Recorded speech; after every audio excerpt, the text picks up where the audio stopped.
Bonjour Aurélie Trouvé. Bonjour. Et merci d'être avec nous ce matin sur France Info. On va parler avec vous du budget, on va parler des incendies, on va essayer de parler aussi de la présidentielle. Beaucoup de sujets à voir avec vous. Mais avant cela, c'est l'actualité depuis quelques jours, hein, cette série de fuites de données, de piratage au sein de l'administration fiscale et le gouvernement qui a présenté des excuses hier. Alors, du côté de la France Insoumise, on vous a peu entendu attaquer l'exécutif sur le sujet. Est-ce que ça veut dire que vous reconnaissez qu'on est face à quelque chose finalement qui n'est pas si simple à régler ?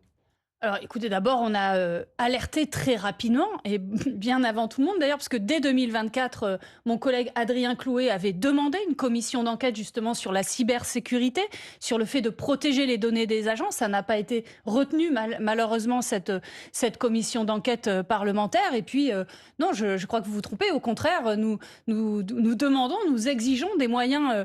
Des gros moyens supplémentaires et nous sommes d'ailleurs du côté des agents de la DGFiP, notamment de Bercy, qui alerte en réalité depuis des semaines et des mois sur le manque de moyens, la pénurie de moyens, et il y a une responsabilité très forte de la part du gouvernement de ce point de vue. Il y a, Aurélie Trouvé, 5000 agents en charge de l'informatique au sein de la Direction générale des finances publiques. C'est plus, par exemple, qu'une entreprise comme Orange, c'est plus qu'une entreprise comme Schneider Electric. Est-ce que c'est qu'une question de moyens ou est-ce qu'il n'y a pas un sujet d'organisation ? Certains disent une organisation peut-être qui est un peu trop en silo, avec des directions de services informatiques qui sont par service au lieu d'être générales.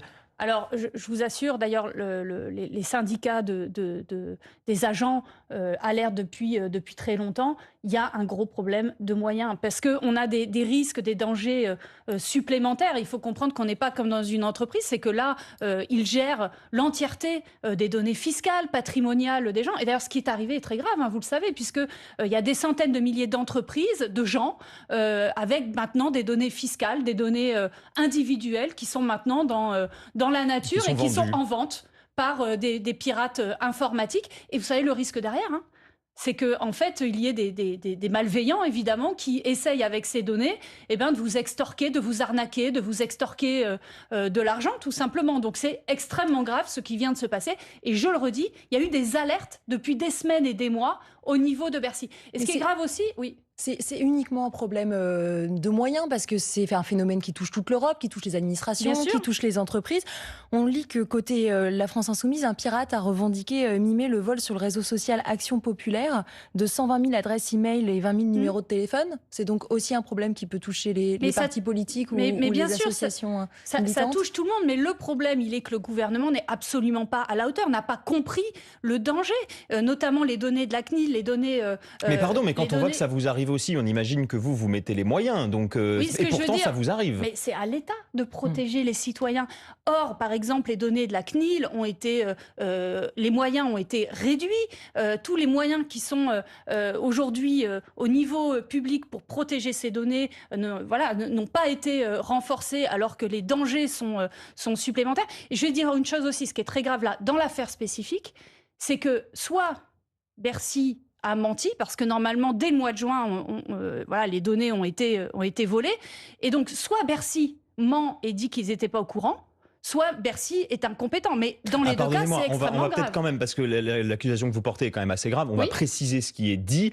C'est que de toute évidence, les données ont été extraites de façon suffisamment discrète et en nombre suffisamment faible pour que ça n'alerte pas les services. Ça a été fait de façon justement à être sous les seuils d'alerte. Alors vous savez, il y a d'ailleurs un article de Mediapart qui le relate, c'est peut-être là encore une question d'organisation, qui fait témoigner les représentants des agents de Bercy, des agents de base, hein, pas la direction, et qui dit il y a un énorme problème de la part de la direction de Bercy et du gouvernement, parce que au mois de juin, donc normalement, je veux dire, on aurait dû avoir une administration qui capte ce vol quand même. Enfin, c'est hallucinant, il y a 700 000 données qui partent. Au mois de juin, le compte qui a été compromis a été bloqué. Mais de toute évidence, l'administration ne savait pas. Ils n'ont pas capté que les 700 000 agents, les 700 000 entreprises et personnes ont vu leurs données volées. Enfin, c'est quand même grave. Donc, à la limite, j'espère qu'ils mentent. Je préférerais qu'ils mentent plutôt qu'il y ait de l'incompétence à ce point-là du fait de la pénurie de moyens et de l'incurie de ce gouvernement qui fait des coupes budgétaires partout et qui ne capte pas qu'en fait ça pose d'immenses problèmes à la fin. Donc je le dis aussi, nous avec Jean-Luc Mélenchon en 2027, et nous l'avons dans notre programme, nous mettrons des moyens extrêmement conséquents pour la cybersécurité au plus haut niveau de l'État. Aurélie Trouvé, on va parler du budget dans un autre temps. Pour l'instant, on voulait vous parler des incendies. Sébastien Lecornu était en Gironde lundi. Il a annoncé un plan d'urgence exceptionnel de 12 millions d'euros. Et face à la colère des sinistrés, le Premier ministre a promis toute la transparence. Nous n'avons strictement rien à cacher sur le déroulé des opérations de protection incendie de ces dernières semaines. Et ce que je dis là vaut pour évidemment la Gironde et les Landes, vaut aussi peut-être pour d'autres territoires qui ont été confrontés à ça. Ce qu'on fait là, ça permet de se dire la vérité. Aurélie Trouvé, vous, à la France Insoumise, vous réclamez une commission d'enquête parlementaire. Vous pensez vraiment que le gouvernement a menti sur la gestion des incendies ? Bien sûr, d'ailleurs, il y a un enregistrement qui a fuité, où Laurent Nunez avoue devant les syndicats de pompiers qu'en effet, les moyens sont insuffisants, qu'il avoue qu'il ment. C'est pas exactement ça, il dit pas on a menti, etc. Non, il dit les moyens sont effectivement insuffisants. Voilà. Et par contre, publiquement, il dit que les moyens sont suffisants. Donc, effectivement, il y a des moyens absolument insuffisants. C'est-à-dire ce que disent... Parler de mensonge, pardonnez-moi, mais c'est une accusation grave. Oui. Ça suppose une volonté manifeste de dissimuler la vérité. Sur quel aspect, précisément, vous avez le sentiment que le gouvernement a menti dans la gestion des incendies ? Tout l'été, Laurent Nunez et le gouvernement ont affirmé que les moyens étaient suffisants. C'est faux. Et ils mentent et ils le savent, puisque Laurent Nunez a dit le contraire devant les syndicats. Il a dit que c'était de la posture. Les syndicats de pompiers. Et sa posture politique de défense, c'était de dire que les moyens étaient suffisants. Ça s'appelle un mensonge. Et d'ailleurs, je veux dire, moi, puisqu'on parle des pompiers, d'abord, évidemment, je remercie tous les pompiers volontaires, professionnels, sans qui, en fait, il y aurait des dizaines de milliers de nos concitoyens sans maison aujourd'hui, sans habitation, etc. Mais par contre, ce qu'ils disent, ces pompiers, c'est qu'il y a une incurie du gouvernement, une incurie de tous les gouvernements de M. Macron, y compris des gouvernements de M. Attal et M. Philippe quand ils étaient en place. Une incurie qui fait qu'aujourd'hui, nous ne sommes pas préparés face aux incendies. Vous le savez, l'incendie qu'il y a eu en Gironde, ça aurait pu être géré bien autrement. Il a manqué des Canadair, il a manqué des Dash, il a manqué des moyens de pompiers. Ils n'étaient pas suffisamment sur le terrain. Aujourd'hui, on a 4 fois plus d'incendies qu'il y a 20 ans. Or, le nombre de pompiers n'a pas augmenté. Donc, je le dis aussi, en 2027, nous recruterons ce que demandent les pompiers. 50 000 pompiers supplémentaires volontaires, 6 000 pompiers professionnels supplémentaires. Simplement une précision, il n'y a pas 4 fois plus d'incendies, c'est un peu plus d'une fois, 1,3 fois plus. Non, on a vérifié le chiffre ce matin même sur France Info, Manuel Bompard l'a dit hier, et je vous confirme que le chiffre que vous donnez n'est pas le bon, c'est 1,3 fois plus. Et donc vous dites que tout va bien, Madame la Marquise ? Je ne dis pas que tout va bien, je me permets simplement d'être factuel. Voilà. Donc, je vous le dis, nous sommes, et c'est les pompiers qui le disent, donc je pense qu'on peut se reposer sur ce que disent les pompiers. Aujourd'hui, nous avons des risques de méga-feux qu'il n'y a jamais eu auparavant, et nous devons changer d'air, nous devons changer de politique. On a l'impression que les coupables, à vous entendre, c'est uniquement le gouvernement, mais les coupables de ces méga-feux, on les connaît, c'est la sécheresse, c'est la canicule, c'est la monoculture également, c'est l'inaction du gouvernement que vous pointez du doigt ? Oui, et je vous remercie de dire que ça ne concerne pas que les moyens. Bien sûr, aujourd'hui, en France, nous faisons avec 12 Canadair usés, qui ont 30 ans d'âge, donc on est en dessous de tout. Et par ailleurs, il y a eu des coupes budgétaires, notamment de M. Attal, qui font qu'aujourd'hui, on en est là et on a seulement 12 Canadair, d'accord ? Mais c'est pas il y a aussi eu des commandes d'Emmanuel Macron. Oui, mais qui tardivent parce qu'on a eu ces annulations de commandes tardives. Et qui arriveront trop tard. Donc il y a une responsabilité immense du gouvernement. Mais vous avez raison, ça n'est pas que le matériel, ça n'est pas que le nombre de pompiers. C'est aussi que les mesures et les services de prévention des incendies ont été essorés, dilapidés par le gouvernement. Par exemple, l'Office national des forêts, qui est en responsabilité pour gérer, pour prévenir ces incendies. Alors, les forêts publiques et pas le domaine privé. Hein. Oui, tout à fait. Il y a beaucoup de forêts privées. Bien sûr, c'est une question. C'est-à-dire qu'à un moment donné, peut-être, il faut s'interroger sur le fait que dans la forêt privée, il faille un peu plus diriger les choses pour que ça ne se passe pas comme ça s'est passé. C'est-à-dire ?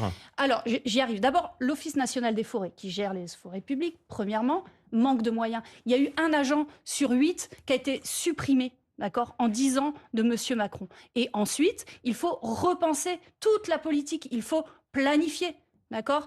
Par exemple, sur les monocultures. On a aujourd'hui des monocultures de pin dans les Landes, il faudrait des essences qui permettent justement de diversifier et de ne pas avoir une continuité inflammable dans ces forêts de pins. Tout ça, ça se planifie. C'est d'ailleurs notre proposition des écorégions avec Jean-Luc Mélenchon. Quand on propose des écorégions, c'est justement pour avoir des espaces de gestion collective et démocratique qui permettent de gérer, de préparer les risques écologiques. Avec vous au pouvoir, il n'y aurait pas eu ces incendies ? Alors, je dis quand nous serons au pouvoir, nous ferons en sorte, oui, que nous ne retrouvions on peut faire en sorte et ne pas toujours y parvenir. Que nous ne retrouvions pas dans cette situation. Et oui, je le dis, nous n'aurons pas une telle situation si nous gouvernons. Parce que nous mettrons les moyens supplémentaires. Nous savons comment faire. Je l'ai redit, il faut 50 000 pompiers supplémentaires, il faut 150 millions d'euros supplémentaires. D'ailleurs, soit dit en passant, nous avons demandé je ne sais combien de fois dans les budgets, à travers des amendements budgétaires, qu'on ait ces 150 millions d'euros supplémentaires. Ça a été chaque fois balayé par le gouvernement. Nous demandons en ce moment même, M. Coquerel, qui est le président de la Commission des Finances, demande en ce moment même qu'on ait un budget rectificatif pour que l'été prochain ne se retrouve pas dans la même situation. Le gouvernement ne nous répond pas. Il y aura un budget effectivement en fin d'année. Mais qui arrivera trop tard. Et de fait, on va en parler. Qui arrivera trop tard. On va parler de ce budget, de ces discussions budgétaires qui commencent à s'aborder, à être abordées, du moins, juste après l'info en 1 minute. Il est 9h moins le quart et voici Marie Marty-Rossian. Le gouvernement présente officiellement ses excuses après le piratage du fisc la semaine dernière qui a touché 700 000 particuliers et entreprises. Les finances publiques ont également reconnu une 3e fuite de données d'une ampleur moindre. Les sénateurs socialistes réclament, eux, la création d'une commission d'enquête parlementaire face à la répétition de ces vols de données. Patrick Bruel visé par une nouvelle plainte pour tentative de viol déposée par une femme qui était tout juste majeure au moment des faits. Selon son avocate, cette dernière évoque une 30aine de plaintes au total qui visent le chanteur de 67 ans, Patrick Bruel, déjà mis en examen dans 4 dossiers pour viol, tentative de viol et agression sexuelle. Les débats ont débuté au procès de Meta aux États-Unis. Les réseaux sociaux du géant américain Instagram et Facebook sont accusés par plusieurs États américains d'avoir été délibérément rendus addictifs pour les mineurs. Les audiences vont durer 1 mois et demi au total. Et puis le match nul hier, 1 but partout entre l'Olympique lyonnais et le Fenerbahçe. C'était en barrage aller pour accéder à la Ligue des Champions. Le match retour, ça sera mercredi prochain à Lyon. France Info. Le 8h30 France Info, Adrien Beck, Camille Vigogne-Lecoat. Et nous sommes toujours avec Aurélie Trouvé, députée LFI de Seine-Saint-Denis. On a appris ce matin, LFI utilisera sa niche parlementaire fin octobre pour faire abroger l'introduction des néonicotinoïdes dans la loi d'urgence agricole. Cette introduction, elle était demandée par des professionnels du secteur. On parle notamment des exploitants de noisettes. Vous assumez de leur dire non, il n'y aura pas de dérogation, même temporaire, même ciblée, sur ces réintroductions de pesticides ce matin ? J'assume, la France Insoumise sort une tribune ce matin avec Jean-Luc Mélenchon. Nous disons que la santé de nos enfants n'est pas négociable. Elle passe avant tout. Or, ce qui s'est passé au mois de juin et juillet est intolérable. On a un gouvernement qui, avec ses alliés, c'est-à-dire M. Attal, M. Retailleau, les députés de M. Philippe, et l'extrême droite ont fait passer la réautorisation de pesticides dangereux, en l'occurrence l'acétamipride et le flupiradifurone. Et ils ont fait passer les intérêts de l'agrochimie. Ils ne sont pas passés dans la loi du plomb et dans la loi d'urgence en juillet, effectivement, qui est le fruit d'une écriture conjointe de l'Assemblée et du Sénat. Non. Ils ont été, finalement, non, je ils sont veux passés le dire, en commission mixte paritaire. Cet article de loi, le gouvernement a refusé, malgré d'ailleurs les demandes de certains macronistes qui sont quand même gênés aux entournures, le gouvernement a refusé que cet article de loi soit voté à l'Assemblée nationale. Il a été introduit par le Sénat, par les sénateurs de droite et d'extrême droite. L'espoir de réunir une majorité parlementaire, on sait que c'est compliqué pour faire abroger cette disposition. Oui, nous avons l'espoir, parce que là, j'en appelle à la responsabilité de chacun des députés. Voilà. Et le 29 octobre, grâce à notre niche parlementaire, nous ferons voter chaque député là-dessus. Oui ou non, voulez-vous réautoriser des pesticides qui s'attaquent directement au cerveau des enfants, qui passent la barrière du placenta, qui sont retrouvés dans les urines, dans le sperme, dont il faut comprendre que pour la première fois, l'Ordre des médecins et toutes les plus grandes sociétés savantes et médicales se sont opposées à ça, en disant attention, il y a danger pour nos enfants. Aurélie Trouvé, simplement une question pratique. On parlait des noisettes, Camille parlait des noisettes, donc qui ont pu être traitées par des néonicotinoïdes. Ça fait que la production française de fait a baissé. Elles viennent d'où, par conséquent, les noisettes que l'on importe ? Alors, d'abord, je veux dire que ça n'est pas que les noisettes, hein, c'est des centaines de milliers Je vous d'hectares pose la qui vont question être... sur les noisettes spécifiquement, Oui, par d'accord, exemple. mais je vais vous parler du reste, parce que en l'occurrence, ça réautorise sur des centaines de milliers d'hectares de betteraves, de pommes, de cerises et en effet de noisettes, ces pesticides dangereux. Et donc d'ailleurs, les noisettes, c'est un peu le cheval de Troie, pour faire en sorte que les betteraviers, notamment, puissent épandre sur des Il centaines... n'empêche que les noisettes majoritairement importées en France viennent de Turquie, où ce produit est autorisé. Et vous avez raison, c'est pour ça que nous avons demandé, nous avions fait passer d'ailleurs à l'Assemblée nationale un amendement pour dire maintenant on interdit d'importer tout aliment, tout produit agricole qui a été traité avec des pesticides dangereux et interdit en France. C'est très compliqué à appliquer, vous le savez. Savez-vous que les sénateurs et le gouvernement ont balayé cet amendement que nous avions fait gagner à l'Assemblée nationale. Donc ce que nous disons c'est dans aussi, tous les cas très compliqué à appliquer. On le voit avec les traités de libre-échange. On sait que c'est compliqué d'inspecter tout ce qui est pas importé. du tout, ça s'appelle la clause de sauvegarde. Nous l'avons étudié juridiquement. Nous pouvons tout à fait aujourd'hui interdire l'importation, si on le décide, d'aliments qui ont été traités avec des pesticides dangereux, comme par exemple des noisettes produites en Turquie ou ailleurs. Donc nous le disons, en fait, nous sommes pour que les agriculteurs soient protégés contre la concurrence déloyale et débridée, pour que justement ils puissent faire cette transition, pour qu'ils puissent produire sans pesticides. C'est au cœur d'ailleurs du programme de Jean-Luc Mélenchon à la présidentielle. D'ailleurs, Monique Barbu l'a dit. Elle a dit que finalement, l'écologie et le climat, le programme qui le prenait le mieux en compte, c'est celui de Jean-Luc Mélenchon. sur ses la propos. ministre de l'écologie.